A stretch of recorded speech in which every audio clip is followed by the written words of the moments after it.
আজকে আইবুড়ো ভাত। না, না, আমার না, আমার পিসির মেয়ে। তো চলো let's get ready with Flicka silk touch ময়েশ্চারাইজারের এত রিভিউ চারিদিকে দেখেছি, তো সেটা দেখে আমি আর না কিনে থাকতে পারলাম না। সো আমি ইউজ করলাম আর আমি খুব তাড়াতাড়িতে ছিলাম। মানে মেকআপ লুকটা তোমরা দেখতে পাবে আজকে খুব তাড়াতাড়ি আমি রেডি হয়েছি। আর আমি এমন কিছু ডিফারেন্স কিন্তু মেকআপে বুঝতে পারিনি, না আমি মেকআপটা ঠিক করে করতে পারিনি জানি না। তো আপাতত আমি এটার সম্পর্কে কোনো রিভিউ দেবো না। আমি আরো কবার ইউজ করব ভালোভাবে, তারপর রিভিউ শেয়ার করব। সো এখানে আমি মোটামুটি মেকআপটা করে নিয়েছি। আর যেহেতু এত তাড়াতাড়িতে ছিলাম আমি জানি না কেন আজকে আমাকে সবচেয়ে বাজে লাগছিল। আর এই নতুন ডিল্যান্সির মেকআপ তো আইশ্যাডো প্যালেটটা আমি নতুন কিনেছি। আর এখন না এত গরম পড়ে গেছে যে এসি ছাড়া মেকআপ করা যাচ্ছে না, মানে লিটারেলি মেকআপ ঘামতে থাকছে। তো তারপরে দেখো আমি এখানে মোটামুটি মাস্কারা একটু আইশ্যাডো হালকা করে লাগিয়ে আমি রেডি হয়ে নিয়েছি।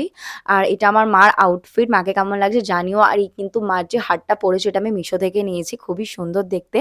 লিঙ্ক লাগলে কমেন্ট করো।